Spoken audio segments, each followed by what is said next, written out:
প্রথমে বলছিলাম যে আমাদের কয়েকজন খেলোয়াড়ের কথা, যেমন লিটন দাস। আমরা জিম্বাবুয়ে সিরিজ দেখলাম, তার আগে শ্রীলঙ্কার সাথে সিরিজ দেখলাম। তো লিটনের ব্যাটে আসলে একদমই আমরা যা দেখেছি সর্বশেষ পর্যন্ত, যে লিটনের ব্যাটে আমরা আসলে রানের মুখ খুব কমই দেখেছি।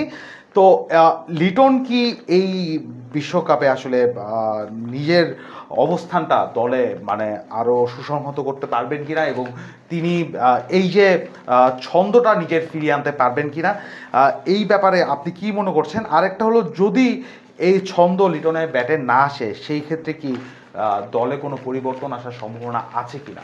ওয়েল, আপনি লিটন দাস যে এই বিশ্বকাপে সুযোগ পেয়েছেন, সেক্ষেত্রে লিটন দাসকে কিছু সৌভাগ্যবান হিসেবে মানতেই পারেন, কারণ হি ইজ ভেরি লাকি গাই যে এরকম অফ ফর্মে থাকার পরও একজন ক্রিকেটারকে বাংলাদেশ দল সঙ্গে করে বিশ্বকাপের মতো বড় আসরে নিয়ে যাচ্ছে।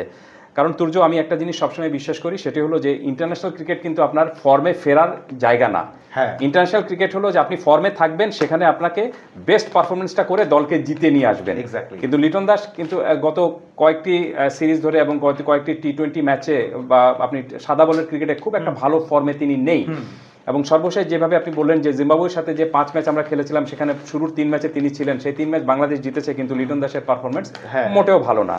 তার চেয়েও বড় বিষয়টা হলো যে শেষ ম্যাচে তিনি যে কায়দায় আউট হয়েছিলেন, তাতে দেখে মনে হচ্ছে যে খুব দ্রুত কিভাবে আউট হওয়া যায় সেই অভ্যাসটুকু তিনি করছেন।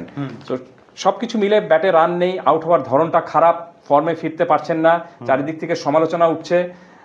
সার্বিক পরিস্থিতিতে লিটনের পক্ষে কিন্তু কোনো মতেই ভালো কিছু একটা ছিল না। তারপরও তাকে টিম ম্যানেজমেন্ট দলে নিয়েছে এবং নির্বাচকরা তার উপর আস্থাটুকু রেখেছেন।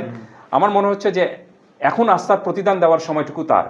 আপনি this is his last chances, এইটাই আপনি বলতে পারেন। কারণ এরকম অফ ফর্মে থাকার পরও যখন আপনাকে দল সঙ্গে করে নিয়ে যাবে, দ্যাট মিনস আপনার উপর ভরসা একটা আছে দলের, কিন্তু সেই ভরসার প্রতিদানটা আপনার দেওয়ার এখন সুযোগ। সো আমার কাছে মনে হচ্ছে যে সেই প্রতিদানটা দেওয়ার সুযোগটা লিটন দাসের সামনে, এই যে যুক্তরাষ্ট্রের সাথে যে আমাদের 3 ম্যাচের সিরিজ রয়েছে, সেই 3 ম্যাচের শুরু যার প্রথম ম্যাচ থেকেই সেই আস্থার প্রতিদানটা লিটন যদি দিতে পারেন, তাহলে দেখবেন যে টিম ম্যানেজমেন্ট এবং নির্বাচকরা তাকে যে যুক্তিতে দলের সঙ্গে রেখেছিলেন, সেই যুক্তিতে তারা কিন্তু বলবেন যে ইয়েস, আমরা সঠিক ছিলাম, এবং সেটা প্রমাণ করার দায়টা কিন্তু এককভাবে লিটন দাসের।